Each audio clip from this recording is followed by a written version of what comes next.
Vous souvenez-vous de ces astuces ingénieuses que vos grands-parents utilisaient pour traverser les temps difficiles? Comment faisaient-ils pour nourrir toute une famille avec 3 fois rien quand la crise frappait à chaque porte? Ces années 30 restent gravées dans la mémoire collective française comme une période où la débrouillardise devenait un art de vivre, où chaque centime comptait, où la solidarité remplaçait l'argent. Nos aînés ont développé des trésors d'ingéniosité pour survivre à cette crise dévastatrice qui a transformé le quotidien de millions de Français. Redécouvrons ensemble 15 astuces géniales qui permettaient à nos grands-parents de tenir bon malgré la misère, ces techniques oubliées qui pourraient encore nous servir aujourd'hui. Le système D et la récupération des sacs de jute. La récupération devient un art quand chaque morceau de tissu représente une fortune impossible à dépenser dans les magasins. Les sacs de pommes de terre en jute grossier se transforment miraculeusement en vêtements d'enfants, en tabliers de cuisine, en torchons solides. Maman garde précieusement les sacs de 100 kilos récupérés chez l'épicier du coin, elle les lave, les fait sécher au soleil pour éliminer l'odeur tenace. La teinture maison donne une seconde vie à ces toiles rêches, pelure d'oignon pour un beau jaune doré, marque de café pour un brun profond. Les petites filles portent fièrement leurs robes confectionnées dans ces sacs, brodées avec amour pour masquer l'origine modeste du tissu. Les garçons héritent de pantalons courts, taillés dans cette matière résistante qui survit à toutes leurs aventures dans les rues pavées. Cette économie de la récupération crée des liens entre voisins qui s'échangent les meilleurs sacs, les plus souples, les moins abîmés, la conservation par le graissage et le confit. Le saindoux devient l'or blanc des cuisines françaises quand les réfrigérateurs n'existent pas et que chaque aliment doit survivre des semaines.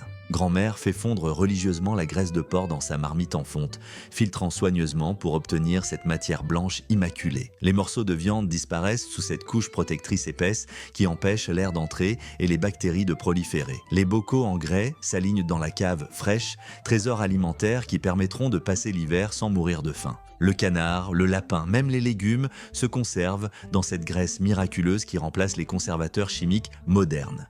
Chaque famille développe sa technique secrète, certains ajoutent du thym, d'autres du laurier pour parfumer délicatement. Cette méthode ancestrale garantit des protéines précieuses pendant les mois difficiles où les bouchers ferment faute de marchandises. L'ersatz de café avec chicorée et orge grillée, le vrai café, devient un souvenir lointain quand son prix atteint des sommets inaccessibles pour les bourses populaires. L'orge grillée dans la poêle en fonte remplace progressivement les grains importés. Cette odeur de céréales torréfiées envahit les cuisines matinales.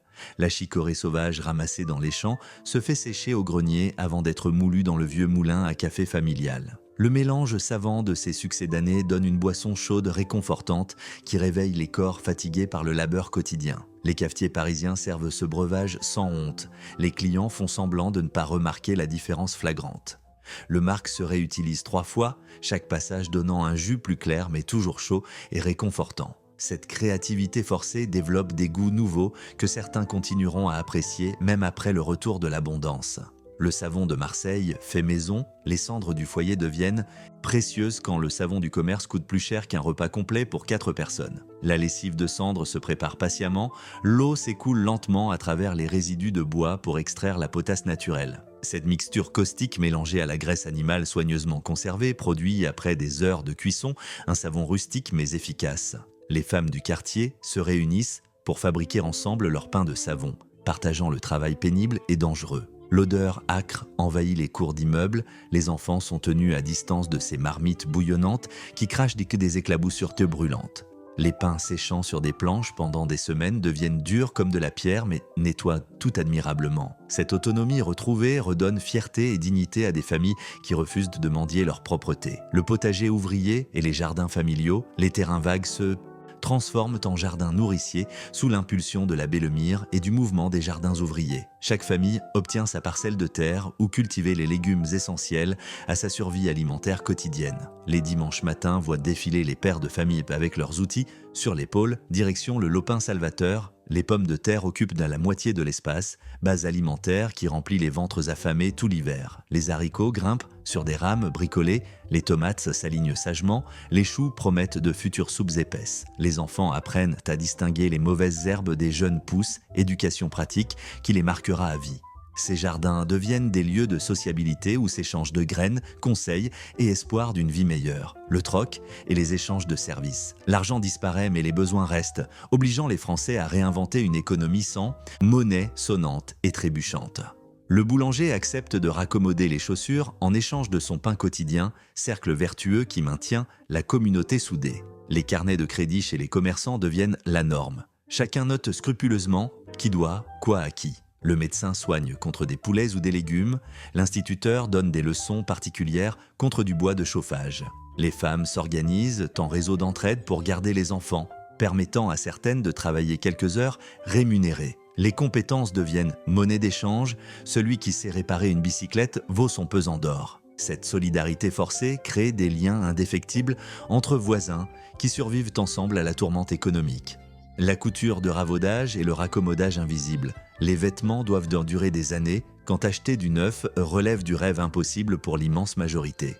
Les femmes deviennent virtuoses du raccommodage invisible, reprisant les trous avec une patience d'artiste minutieux. Les cols et poignets de chemises usées se retournent pour offrir une face neuve, prolongeant la vie du vêtement de plusieurs années. Les reprises deviennent décoratives, transformant les accros en motifs floraux brodés qui embellissent plutôt que de cacher. Les enfants grandissent dans des habits rallongés maintes fois, ourlets défaits et refaits au gré de leur croissance. Les chutes de tissu se gardent précieusement dans des boîtes en fer, futurs empiècements pour les genoux troués des pantalons. Cette culture du raccommodage développe des talents insoupçonnés et une fierté de porter du propre malgré la pauvreté. La cuisine du reste et les recettes anti-gaspillage. Jeter de la nourriture devient impensable quand chaque miette compte pour survivre jusqu'au lendemain matin. Le pain rassis se transforme en pain perdu, doré à la poêle, délice, sucré qui fait oublier sa dureté initiale. Les épluchures de légumes mijotent pendant des heures pour donner des bouillons savoureux qui parfument les soupes claires. Le hachis parmentier accueille tous les restes de viande mélangés à la purée de pommes de terre salvatrice. Les os sont bouillis puis rebouillis jusqu'à extraction de la moindre particule nutritive avant de finir pour le chien. Les fans keisan et de radis se cuisinent comme des épinards. Découverte forcée qui révèle des saveurs insoupçonnées. Cette créativité culinaire née de la nécessité donnera naissance à des plats devenus classiques de la gastronomie française. Le chauffage au papier journal et sciure compressée, se chauffer devient un luxe quand le charbon coûte une fortune et que le bois se fait rare dans les villes. Les journaux s'accumulent soigneusement, torsadés en bûches serrées qui brûlent lentement dans les poêles en fonte. La sciure, récupérée chez le menuisier laisseux, mélange à l'eau et se compresse en briquettes qui sèchent sur le rebord des fenêtres. Les familles se regroupent dans une seule pièce pour économiser le combustible précieux, abandonnant les chambres glaciales. Les vieux papiers s'entassent entre les murs pour isoler, technique rudimentaire mais efficace contre le froid mordant. La paille volée dans les champs après la moisson bourre les matelas et isole les greniers mal protégés. Cette lutte quotidienne contre le froid développe une résistance physique et mentale transmise aux générations suivantes. La lessive à la cendre et au lierre. Le lavoir communal devient le centre névralgique de la vie sociale féminine où se partagent technique et ragots. La cendre de bois macérée dans l'eau donne cette lessive naturelle qui blanchit le linge sans produits chimiques. Le lierre grimpant cueilli sur les murs contient des saponines naturelles qui moussent et nettoient efficacement. Les femmes frottent le linge sur la planche striée, muscles tendus par l'effort répétitif sous le regard des commères. Le battoir claque en rythme, symphonie aquatique qui résonne dans tout le quartier aux aurores. L'eau glacée rougit les mains mais le linge étendu sur les fils claque fièrement au vent, propre, malgré la misère. Cette corvée collective transforme l'obligation en moment de solidarité féminine face aux difficultés quotidiennes. L'élevage de lapins et poules en milieu urbain. Les balcons parisiens se couvrent de clapiers bricolés où les lapins fournissent viande et fourrures précieuses. Les cours d'immeubles résonnent du caquettement des poules qui picorent entre les pavés disjoints. Chaque famille élève sa petite basse-cour urbaine, transformation des villes en fermes miniatures improvisées. Les enfants nourrissent les bêtes avec les épluchures soigneusement conservées et l'herbe ramassée dans les squares. Les œufs d'eau frais deviennent monnaie, d'échanges précieuses, chaque ponte surveillée comme un trésor quotidien. Le dimanche, le lapin devient civet fumant sur la table familiale, repas de fête qui change de l'éternelle soupe. Les concierges tolèrent ces installations moyennant quelques œufs réguliers, arrangements tacites qui profitent à tous. Les crottes de lapin enrichissent les jardinières, des fenêtres où poussent persil et ciboulette cercle vertueux de l'autosuffisance urbaine. Les plumes de poule servent à rembourrer les oreillers usés, rien ne se perd dans cette économie de survie méthodique. Le coq du 6e étage réveille tout le quartier, mais personne ne se plaint, chacun comprenant la nécessité vitale de ces élevages. Les voisins s'organisent pour les achats groupés de grains, économies d'échelle qui permettent de nourrir les animaux à moindre coût. Cette agriculture urbaine de survie reconnecte les citadins avec des savoir-faire ruraux presque oubliés. Les conserves familiales et la stérilisation à paire les bocaux.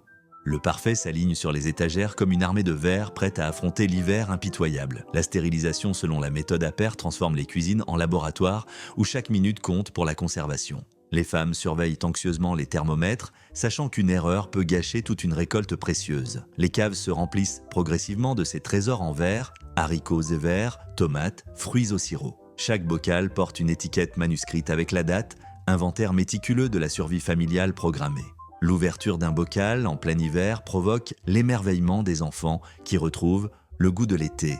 Les joints en caoutchouc se gardent précieusement, lavés et séchés après chaque usage pour servir plusieurs années consécutives. La grande lessiveuse en zinc devient stérilisateur géant où s'entassent les bocaux dans un équilibre savamment calculé. Les recettes secrètes de conservation se transmettent entre femmes, proportion exacte de sel et vinaigre jalousement gardées. Les voisines s'entraident pour les grandes sessions de mise en bocaux, journées entières où les cuisines deviennent usines artisanales. Le moindre fruit taché se transforme en confiture, les légumes défraîchis en pickles, valorisation maximale de chaque récolte. Cette maîtrise de la conservation domestique garantit l'autonomie alimentaire face aux pénuries récurrentes. La fabrication de chaussures en pneus de vélo, les cordonniers disparaissent et les chaussures neuves deviennent inaccessibles, obligeant à l'invention de solutions radicales. Les pneus de vélo usagés se découpent en semelles épaisses qui prolongent la vie des souliers troués. Le caoutchouc résistant protège les pièces de l'humidité et des pavés acérés des rues mal entretenues. Les sabots de bois reviennent en force, sculptés patiemment dans des bûches récupérées, économisant le cuir devenu hors de prix. Les enfants grandissent en sabots qui claquent de l'un sur les pavés, musique urbaine de la pauvreté digne.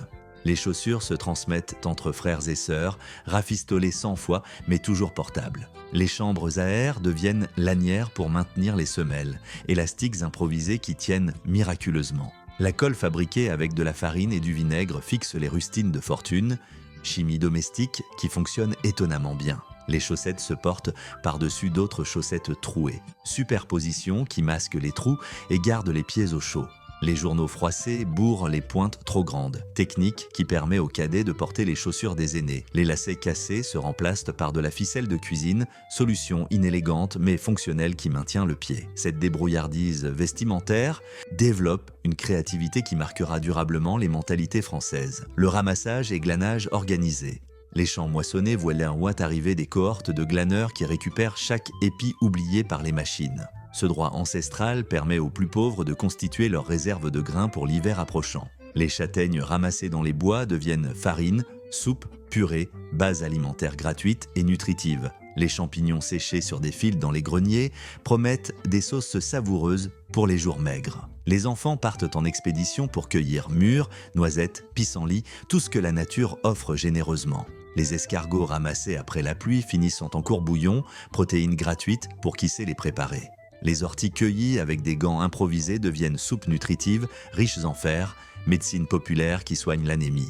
Les glands ramassés se transforment en farine amère mais nourrissante après de multiples lessivages qui éliminent les tanins. Les baies d'églantier séchées donnent des tisanes vitaminées qui combattent le scorbut menaçant les organismes affaiblis. Les familles marquent leur territoire de cueillette officieux, accords tacites respectés pour éviter les conflits inutiles. Les anciens transmettent leur savoir des plantes comestibles et toxiques, éducation vitale qui peut sauver ou tuer. Cette économie de cueillette renoue avec des pratiques millénaires que l'industrialisation avait fait oublier. La mutualisation des outils et équipements. Le four à pain communal rallume ses feux pour cuire le pain de tout le village en une seule chauffe économique. La batteuse collective passe de ferme en ferme, chacun aidant son voisin dans un ballet orchestré de solidarité rurale. Les outils s'échangent selon les besoins, la faux du printemps contre la bêche d'automne, rotation perpétuelle.